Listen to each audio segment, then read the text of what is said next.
Bonjour Isabelle Rome. Bonjour. Merci beaucoup de nous accueillir ici à votre ministère pour une interview qui va durer 20 minutes. L'idée, c'est de mieux vous connaître et surtout de comprendre vos actions à venir à ce ministère des droits des femmes qui est très important puisque c'est la grande cause pour la deuxième fois du président Macron pour son quinquennat. Je mets le chrono et on y va. Alors, j'ai envie de commencer cet entretien avec une question tirée du titre du livre de l'une de vos prédécesseurs, Marlène Schiappa, qui disait « C'est une bonne situation, ça, ministre ?» Alors, est-ce que ministre, c'est une bonne situation? Je n'ai pas choisi ce poste pour choisir une bonne situation. Je pense que c'est avant tout pour moi une mission qui, quelque part, dépasse l'individu que je suis. Parce que pour moi, c'est une mission pour la République. Et c'est un don aussi que je fais à la République en me donnant totalement à l'exercice de ces missions et à cette grande cause du quinquennat qu'est l'égalité entre les femmes et les hommes. Est-ce que c'est un poste auquel vous aviez déjà pensé? Vous avez eu une longue carrière, vous avez été magistrate, juge, vous avez écrit des livres, vous avez une longue carrière derrière vous. Est-ce qu'une fois vous vous êtes dit « Tiens, c'est un poste que j'aimerais occuper » ? Je n'ai jamais pensé être un jour ministre, mais aujourd'hui, je suis vraiment très heureuse de l'être. Et a posteriori, je me rends compte que oui, c'est bien que je le sois et que finalement, c'est une cohérence par rapport à mon parcours, qui est un parcours de professionnel, professionnel comme magistrate, qui est toute ma vie lutter pour la dignité humaine. Qu'il s'agisse de la réinsertion, de la prévention, et puis bien sûr du sujet des violences faites aux femmes. J'ai jugé de nombreux viols, de nombreux féminicides.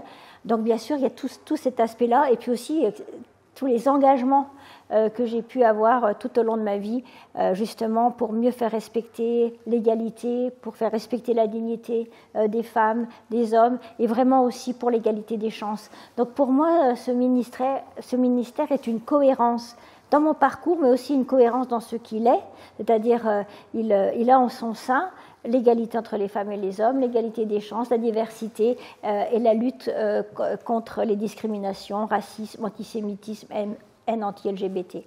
Est-ce que dans votre longue carrière, justement, comme professionnelle, vous avez déjà vécu du sexisme, du harcèlement? C'est des choses que vous avez déjà connues personnellement avant de les juger et de les connaître sur le plan théorique et en tant que femme engagée? Il ne me semble pas avoir vraiment vécu de situation de sexisme. Je ne m'estime pas avoir vraiment été victime de cela, mais avec le recul aussi que je me dis parfois, peut-être que certaines réflexions relevaient du sexisme. C'était d'ailleurs le titre d'Anne-Mélie, « Vous êtes naïve, Madame le juge ». C'est un commissaire de police qui m'avait dit cela alors que j'étais jeune magistrate concernant la libération d'un détenu qui avait récidivé. Voilà. Et j'étais très étonnée. Il m'a dit « Vous êtes naïve ». Et je suis sûre qu'aujourd'hui, il n'aurait pas dit ça à un collègue masculin. Est-ce que vous arrivez à dater votre féminisme? Est-ce qu'il y a un moment dans votre vie où vous vous êtes dit « Je suis féministe » ? Alors c'est quelque chose que je porte en moi depuis longtemps, mais peut-être sans lui avoir donné ce mot-là, sans avoir vraiment pris conscience que j'étais féministe. Parce qu'en revanche, moi je suis vraiment formée à l'école de la République, et donc ce sont vraiment les notions d'humanisme, de droits de l'homme et du citoyen. C'est vraiment avec toutes ces notions que je me suis édifiée. Et donc j'ai une vision très universaliste, et j'allais dire le féminisme, il entre tout droit, voilà, dans cette conception-là. Donc en fait, je pense que pendant ma jeunesse, j'étais féministe sans le savoir, et puis maintenant je le suis devenue et je le revendique. Et je n'ai pas peur de le dire, parce qu'aujourd'hui, je suis triste de voir qu'on n'ose plus, dans certaines situations, employer ce terme de féminisme. Et féminisme, c'est un beau terme. Cela veut dire que l'on souhaite l'égalité entre les femmes et les hommes. C'est une notion qui est éminemment républicaine. C'est toute la noblesse de notre République que de porter le féminisme. Donc oui, je suis féministe. Encore une ou deux questions personnelles avant d'arriver sur votre action. Quels sont vos modèles, des femmes ou des hommes, politiques ou non d'ailleurs, qui vous inspirent, qui vous ont inspiré? Alors, dans mes modèles, j'ai sans doute Simone de Beauvoir, parce que je pense que cette femme est à l'origine justement de la pensée féministe, qu'elle l'a particulièrement développée, que c'était une femme libre. J'aime beaucoup ce qu'elle dit aussi, ce vouloir libre, c'est aussi vouloir les autres libres. J'aimerais faire mienne cette citation. Et puis aussi, j'ai des modèles masculins. Pendant très longtemps, lorsque j'étais adolescente, j'avais des citations de Gandhi dans ma chambre. Voilà, la non-violence, la fraternité, et puis aussi des combats. Je vous parle de Simone de Beauvoir, mais j'aime aussi, bien sûr, un de mes modèles, c'est aussi Robert Badinter. Voilà, pour moi, c'est l'homme qui a permis l'abolition de la peine de mort, qui s'est battu, qui se bat d'ailleurs encore pour les libertés, pour les droits de l'homme. Et voilà quelques-uns de mes modèles. Alors on va passer maintenant à la partie plus politique. Donc j'ai pris ce communiqué du gouvernement, le deuxième gouvernement Borne, et je m'aperçois quand même que vous êtes à la 19e place. C'est pas beaucoup quand même pour un ministère qui est censé avoir du poids et qui est celui de la grande cause.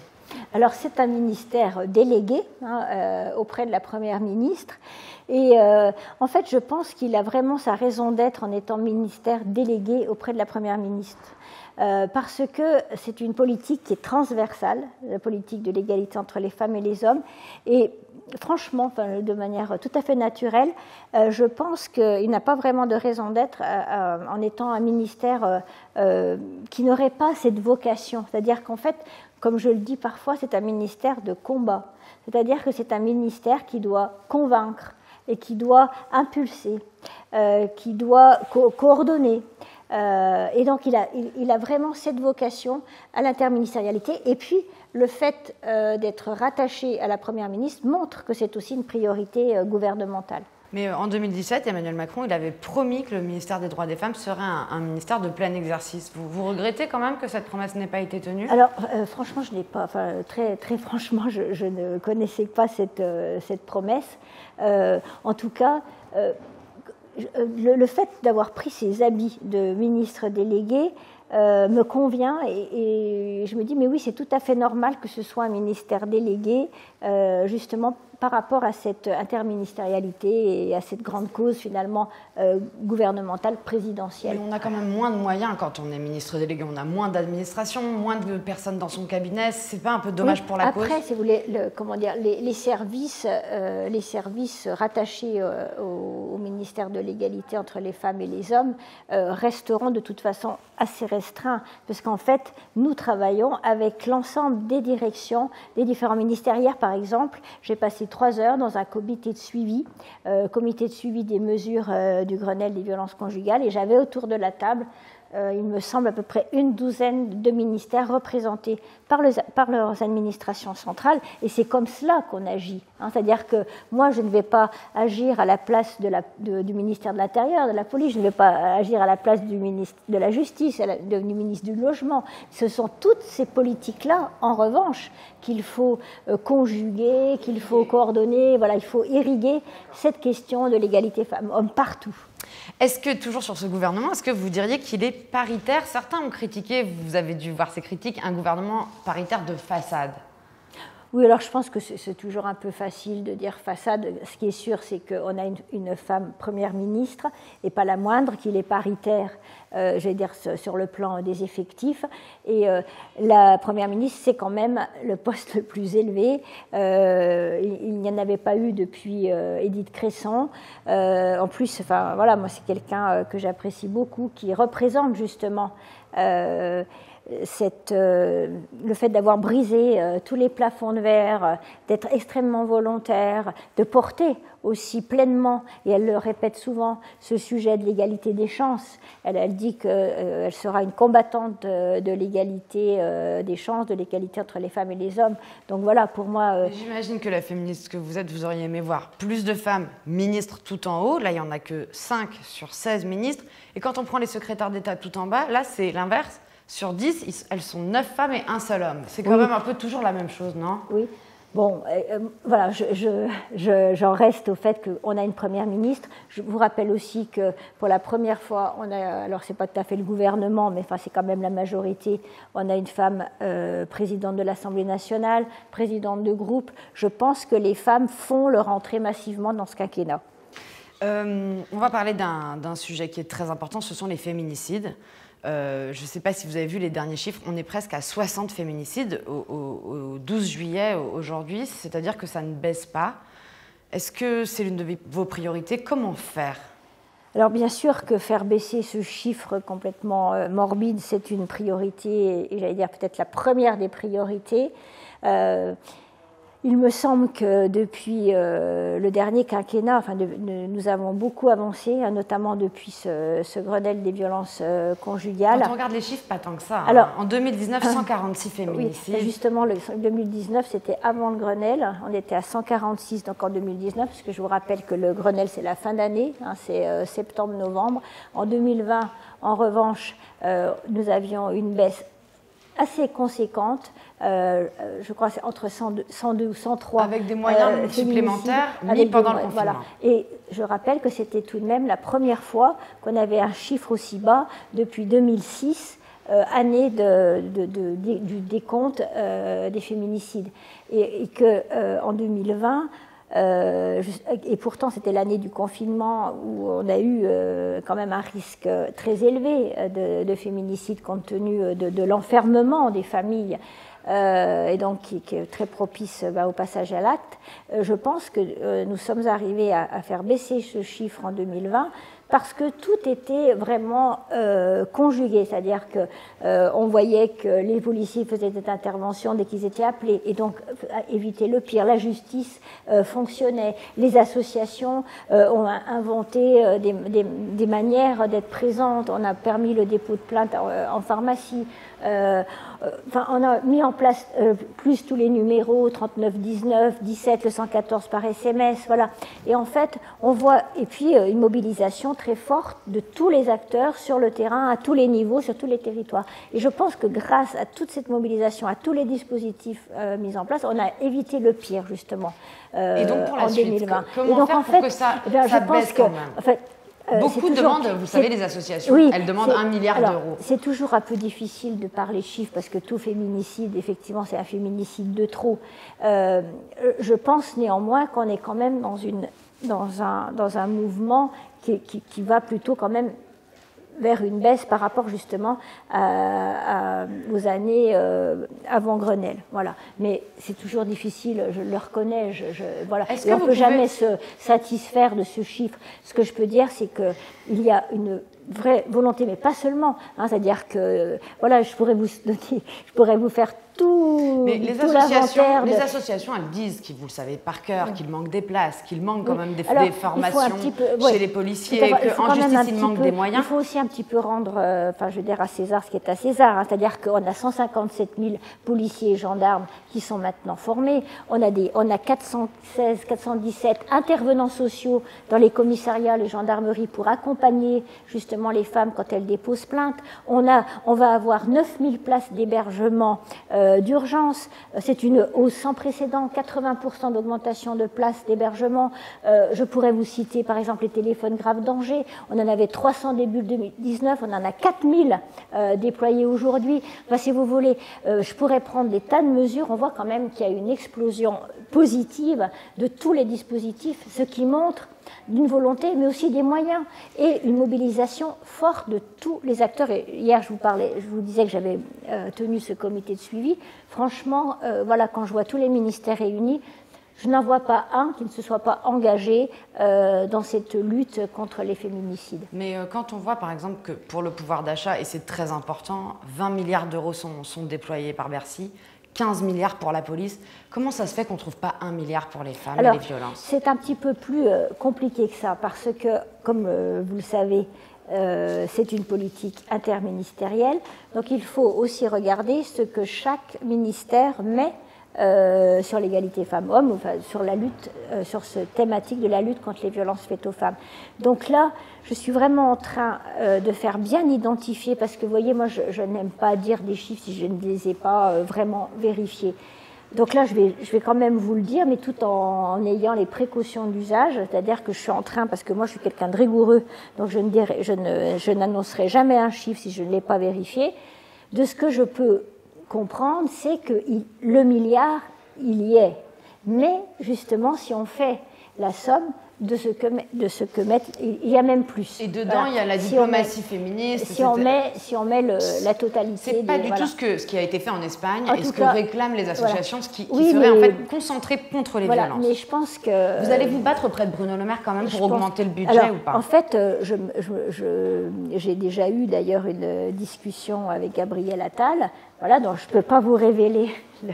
Je ne veux pas vous révéler les termes. Il avait l'air un peu ouvert quand même. C'est plutôt positive. Voilà, plutôt positive. Vous avez de bon espoir que là, pour le prochain budget, ça augmente je pense qu'on peut espérer une augmentation. Voilà, mais je répète bien qu'il faut raisonner interministérialité. Ça, c'est bien clair. Mais en revanche, je vous dis, j'ai vraiment le souci. Parce que moi, j'ai aussi un souci de transparence et de restitution. Voilà, comme je vous le disais, moi, par rapport à ce comité de suivi, je vois les associations en amont, je leur fais restitution. Et bien, c'est pareil sur le plan budgétaire. Voilà, je veux clarifier exactement ce qui est mis pour pouvoir ensuite le restituer. Et on en reparlera, si vous le voulez bien, en octobre. Avec plaisir. Alors, Elisabeth Borne, lors de son discours de politique générale, vous y étiez, elle a dit que sa priorité en matière de lutte contre les inégalités, ce sont les inégalités économique. Et on sait que c'est un sujet encore très important puisque 20%, les femmes sont encore payées, tout poste confondu, 20% de moins que les hommes, 9% à poste égal. Et pourtant, on a toutes les lois. Il est normalement illégal de payer moins bien une femme. Alors comment faire? C'est très compliqué à mettre vraiment en place. C'est une priorité que vous accompagnez, vous, que vous voulez accompagner? Oui, bien sûr, c'est une priorité importante. Vous avez dit on a toutes les lois, voilà. Moi, je trouve d'ailleurs que la loi peut avoir en la matière un rôle important. Parfois, j'aime bien dire que la loi booste les mœurs, c'est-à-dire que quand les mœurs n'évoluent pas assez vite, il faut les faire accélérer par la loi. Et on l'a vu, par exemple, si on parle de l'émancipation économique, de la place des femmes dans les entreprises, on voit l'impact positif, par exemple, des lois qui ont imposé un quota des femmes dans les conseils d'administration. On voit aussi l'impact positif de l'index Pénicaud, justement, qui mesure les écarts de rémunération salariale dans les grandes entreprises. On a aussi la loi Rixain-Castaner. Bon, là, on ne peut pas encore en voir l'impact puisqu'elle a été votée en fin 2021. Mais enfin, tout cela va dans le même sens. Et on voit qu'il y a un impact positif. Et s'agissant, par exemple, de la présence des femmes dans les conseils d'administration, toutes les entreprises s'accordent à dire que ça a été une plus-value aussi pour elles, parce que ça a permis d'élargir le cercle des personnes au sein duquel on recrute. Ça évite l'entre-soi. On est allé chez les femmes avec des parcours exceptionnels et qui ont justement vraiment apporté un plus à l'entreprise. Donc les lois sont importantes, mais effectivement, la loi ne peut pas tout. Et c'est pourquoi il faut aussi agir sur plein de leviers. En fait, si vous voulez, il n'y a pas de remède miracle.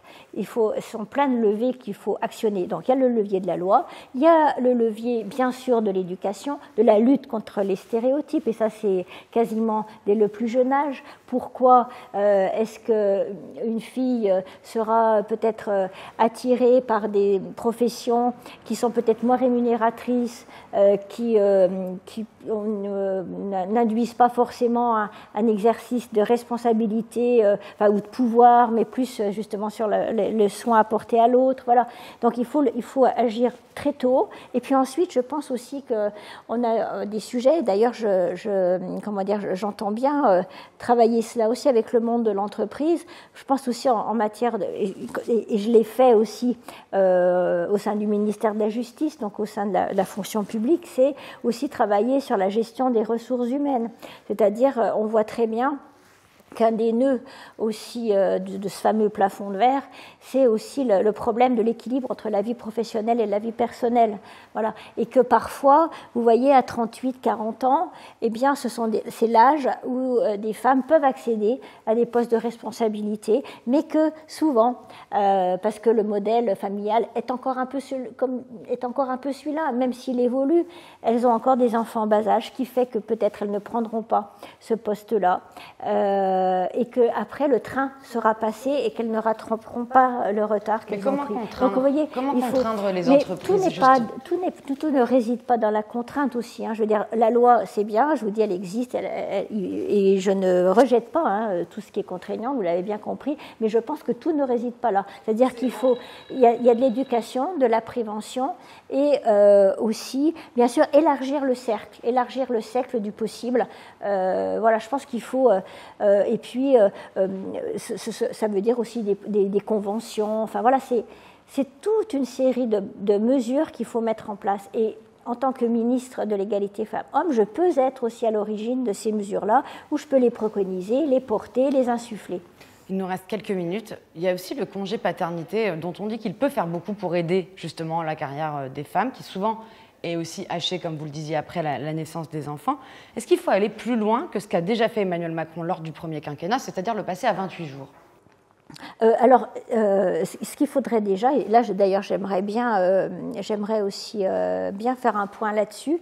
Vous savez que donc l'autre parent peut prendre le congé, effectivement, le congé paternité, et je pense qu'il n'est pas suffisamment pris. Voilà. Oui, parce qu'il n'est pas obligatoire. Voilà. Il n'y a qu'une semaine obligatoire. Et donc là, je pense qu'effectivement c'est un sujet que nous devons revoir, mais en faisant le point déjà pour voir l'existant et voir ensuite quelle est la meilleure solution, peut-être justement rediscuter de cela avec le monde de l'entreprise, avec les différents partenaires sociaux. Voilà. Moi, je n'exclus rien, mais comme je vous dis, moi, j'aime la concertation et je pense que parfois, oui, comme je vous l'ai dit, on peut imposer, mais quand les politiques verticales qui partent du haut vers le bas, qui veulent tout imposer, c'est pas mon truc. Mais si vous apercevez que le congé de paternité n'est pas pris, c'est quelque chose que vous pourriez porter dans une loi, par exemple, le rendre obligatoire? Je n'exclus rien, mais je demande d'abord à faire le point et ensuite à discuter, à concerter sur ce point. L'une de vos prédécesseurs, Marlène Schiappa, elle a marqué son passage ici par une loi sur le harcèlement de rue et sur l'allongement du délai de prescription pour les viols sur mineurs. Est-ce que vous avez une mesure justement que vous voulez mettre en œuvre absolument, qui serait votre priorité, dont vous voulez finalement qu'on se souvienne quand vous aurez quitté ces lieux?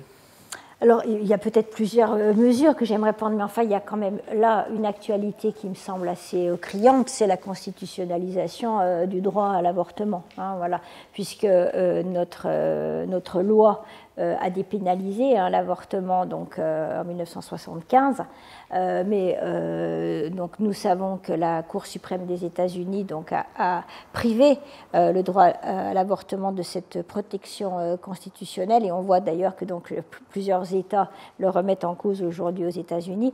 Donc moi je pense qu'il faut vraiment que nous mettions le verrou de la Constitution pour garantir ce droit fondamental des femmes à disposer de leur corps.